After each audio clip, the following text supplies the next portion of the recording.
स्थिती आहे. काय झालं घटना संपली. ती मुलगी पुत्राच्या पुढे गेली.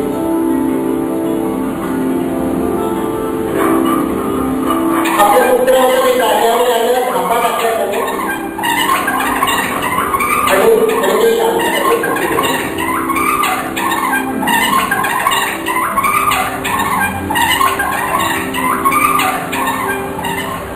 पण बाईसाहेब नाही, बाईसाहेबांचं पूर्ण शरीर मन अजूनही युद्धस्थितीत आहे.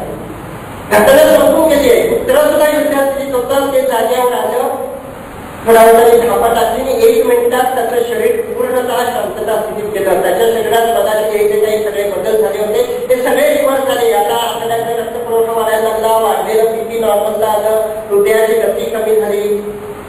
भाईसाहेबांचं नाही, बाईसाहेबांच्या शरीरामध्ये आत्ताही युद्धस्थितीला कारणीभूत असणारे रसायन आढळतातच आहे. आणि आत्ताच नव्हे, अजून 8 दिवसांनी सुद्धा त्या घरात बसलेल्या आहेत पुस्तक वाचत. आणि ज्यावेळी त्यांच्या मनात येईल ती नाटवी पोटी कालची आणि माझा उलट उत्तर देते झालं, हा विचार त्यांच्या मनात आला. त्या विचाराबरोबर राग आला आणि त्या क्षणी त्यांच्या शरीरात पुन्हा युद्धस्थितीत असलेली रसायनं हळूहळू पासरत राहतात.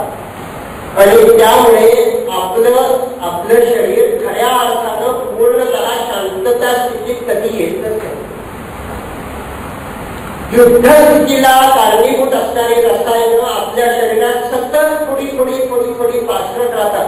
म्हणजे जसं प्रॉक्सी वॉर एखाद्या देशाचं चालू असतं, त्यामुळे विकासाला वेळच मिळत नाही, तसं आपल्या शरीराचं होतं. कारण आपण पूर्णतः रिलॅक्स, शांत, क्षणस्थ असे फार कमी वेळा. एकतर आपण भूतकाळात असतो, भूतकाळातले अपमान, राग, तू असं बोलली, आयुष्यभर विसरणार नाही आणि तुझ्या घरी कधी पाऊल नाही ठेवणार. हे ज्यावेळी मी आठवत असते त्यावेळी माझ्या शरीरात युद्धस्थितीला कारणीभूत असणारी रसायनं सतत पासरत असतात. आणि मग युद्धस्थितीतले जे बदल जे मला उपयोगी पडतात कुत्र्यापासून बचाव करण्यासाठी, कारपासून उडीक मारण्यासाठी, पण तेच बदल हळूहळू कायमस्वरूपी व्हायला लागतात. म्हणजे माझ्या शरीराला होणारे 70% आजार. मगाशी आपण ते काही बदल बघितले. हृदयाची गती सतत वाढून राहिली, हृदय दुबळं होतं, हात बेसिक होतो, श्वासाची गती वाढून राहिली, ब्रॉन्कोस्पॅझम येतो, दमा होण्याची शक्यता निर्माण होते. आपल्याला रक्तपुरवठा कमी राहिला, तोंडापासून गुदद्वारापर्यंत ही जखमा ज्या सगळ्या होतात, मग तोंडात येणारे पोट, गॅस्ट्रिक अल्सर, अल्सरेटिव्ह कोलायटिस म्हणजे आतड्यात होणारे जखमा, मुळव्या, हे सगळं आतड्याकडे पुरेसा रक्तपुरवठा होत नाही. कारण आपण खऱ्या अर्थाने शांतता स्थितीत असत. टेन्शन हेडेक, मानदुखी, पाठदुखी, अंगदुखी, कंबरदुखी, कारण माझे सगळे स्नायू सतत ताठलेले असतात. त्या स्नायूंवरचा ताण कधीच कमी होत नाही, रिलॅक्स होत नाही. माझं शरीर खऱ्या अर्थानं पूर्णतः कधीही शांतता स्थितीत जात नाही. आणि त्याची किंमत म्हणून आज आपण हे सगळे आजार बघतो आहोत. या सगळ्या आजारांचं प्रमाण वाढतं आहे. त्यामुळे आपल्याला जर हे आजार कमी करायचे असतील, हे आजार टाळायचे असतील, झाले असेल तरी बरे करायचे असतील, एक गोष्ट लक्षात ठेवायला हवी, मी अधिकाधिक वेळ शांतता स्थितीत राहील. आता शांतता स्थितीत राहायचं म्हणजे काय? आज तुम्ही सगळेजण अंघोळ करून आला सांगा, सध्या अंघोळ करा. पण तुम्हाला आठवतं का बघा, आज ते अंघोळ करतो, तो अंघोळीचा क्षण आठवतोय का तुम्हाला? तो पाण्याचा स्पर्श, जो काही थोडंसं हातावाचे पाणी आलं असेल पण ते पाण्याचा स्पर्श, साबणाचा वास आठवतोय? नाही. कारण आपण आंघोळ करत असतो फक्त यंत्रवर. आपण आंघोळ करत असताना मनात विचार असतात जेवण काय करायचं, जेवण करताना विचार असतात जेवल्यानंतर काय करायचं, आणि जेवल्यानंतर अन्न पदार्थ विचार असतात सकाळी काय झालं. आपण जिथे असतो ना तिथे शरीरानं पूर्णतः कधीच नसतो.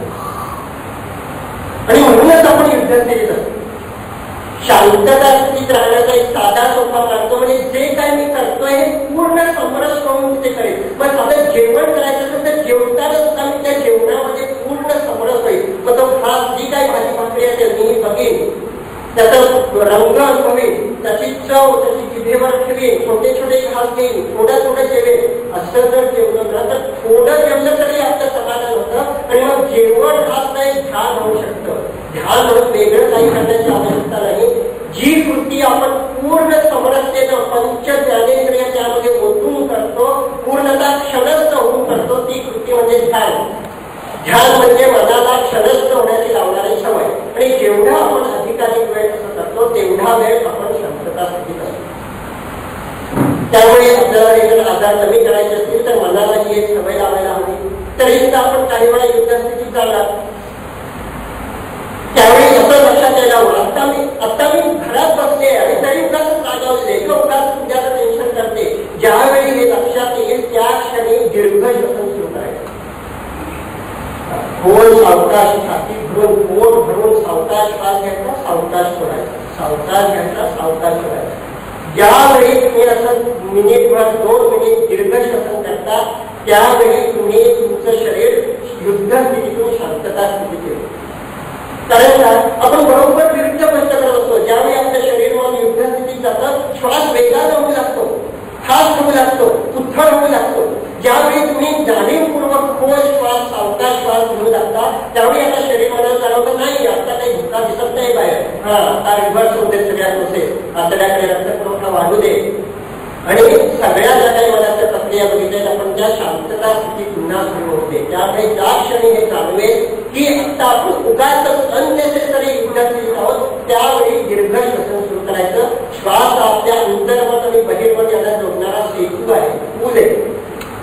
ही सगळे युद्धस्थितीतले बदल काय आहेत, की युद्धस्थितीतले बदल हे सगळे मुद्दे आपल्याला आत्मधले. पण मी तुम्हाला सांगितलं हात वर करा, तुम्ही हात वर करू शकाल की नाही.